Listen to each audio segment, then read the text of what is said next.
Anjaneyulu PC రత్నం CI వరపతి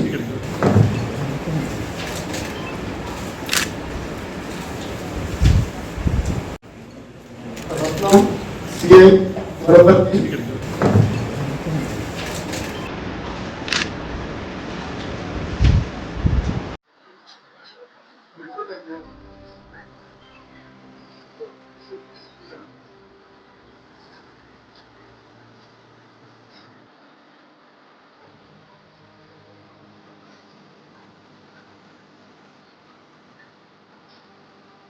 team వచ్చిందా? అందరు వచ్చారా? వాళ్ళకు కూడా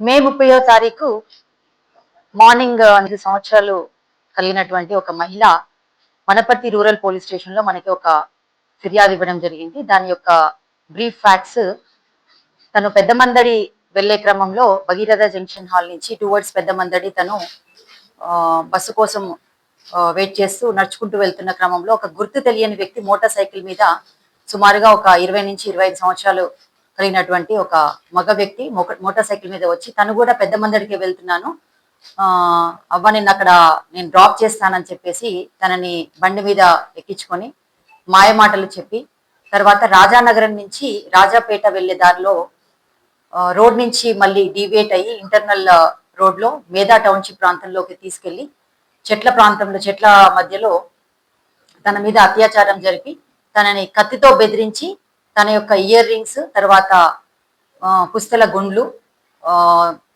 ఫోన్ ఇవి దొంగిలించి తన దగ్గర నుంచి తీసుకొని వెళ్ళిపోయాడని చెప్పేసి మనకి సమాచారం రావడంతో ఇమ్మీడియట్ గా మన వనపర్తి ఎస్డిపిఓ గిరిబాబు ఆధ్వర్యంలో అలాగే వనపర్తి టౌన్ సిఐ రత్నం ఆధ్వర్యంలో 3 టీమ్స్ ఫామ్ చేశాము. దీనికి Rishikesh Wanaparthy rural SI lead చేశాడు, అలాగే వనపర్తి టౌన్ హరి అండ్ వాళ్ళ టీం కూడా.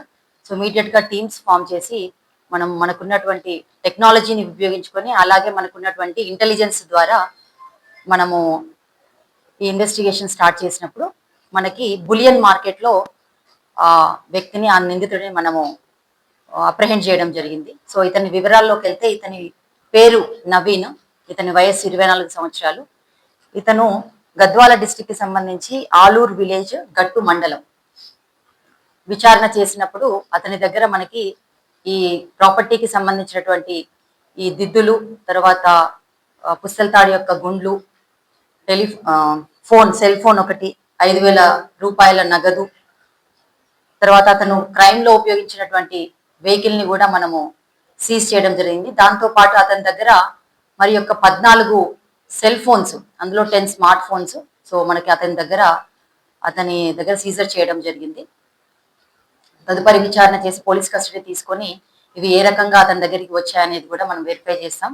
మా ADG law and order Mahesh Bhagwat sir ఆదేశాల మేరకు కూడా సిఏఆర్ పోర్టల్లో ఏదైనా సెల్ ఫోన్ దొంగతనం జరిగినప్పుడు దాని యొక్క వివరాలు కనుక మనం సెల్ ఫోన్ లో పెడితే అది ఎవరు పోగొట్టుకున్న వ్యక్తి యొక్క వివరాలు మనకు వస్తాయి. సో తదుపరి పోలీస్ కస్టడీ తీసుకొని మేము ఈ 14 ఫోన్లు కూడా ఎలా సేకరించడం జరిగింది అనేది కూడా మేము పోలీస్ కస్టడీలో తదుపరి విచారణలో మేము తెలుసుకోవడం జరుగుతుంది.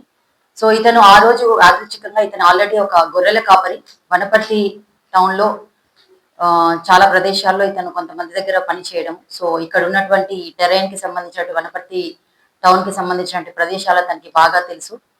సో అంతకు ముందు రోజు 29వ తారీఖు అతను గట్టు మండలం నుంచి ఆలూరు విలేజ్ నుంచి మోటార్ బైక్ మీద ఇక్కడికి వచ్చేసి ఆ రాత్రి అతను బస్ స్టాండ్ లో నిద్రపోయి తర్వాత మార్నింగ్ ఛాయ్ కోసం అని చెప్పేసి భగీరథ జంక్షన్ హాల్కి వెళ్ళి తను వస్తున్న క్రమంలో ఒక ఐసోలేటెడ్ లేడీ, ఒక 55 సంవత్సరాలైనటువంటి ఒక వల్నరబుల్ ఏజ్ కేటగిరీకి చెందినటువంటి ఒక లేడీని ఐడెంటిఫై చేసి ఆమెకి మాయ మాటలు చెప్పి ఆమె కూడా అమ్మ నాయన కొడుక అని మాట్లాడి నమ్మి ఆమె కూడా ఎక్కడం జరిగింది. సో తర్వాత అతను ఇంటీరియర్ లేన్స్ లోకి తీసుకెళ్తున్నప్పుడు కూడా ఆమె క్వశ్చన్ చేయడం జరిగింది. ఇక్కడికి ఎందుకు అనంటే పశువులకి మేత వేసేసి వెళ్ళిపోదాం అవ్వ మళ్ళీ అని చెప్పేసి అలా మాయ మాటలు చెప్పి ఆమెని ఎవరూ లేనటువంటి ప్రదేశంలోకి తీసుకెళ్లి అక్కడ బలాత్కారం చేసి కత్తితో బెదిరించి ఈ ఆ బంగారపు వస్తువులు కూడా తస్కరించడం అనేది జరిగింది. సో తదుపరి విచారణలో ఇతని యొక్క డీటెయిల్స్ మళ్ళీ ఫర్దర్ ఇన్వెస్టిగేషన్ లో తెలుసుకోవడం జరుగుతుంది. సో ఇతన్ని ఈ రోజు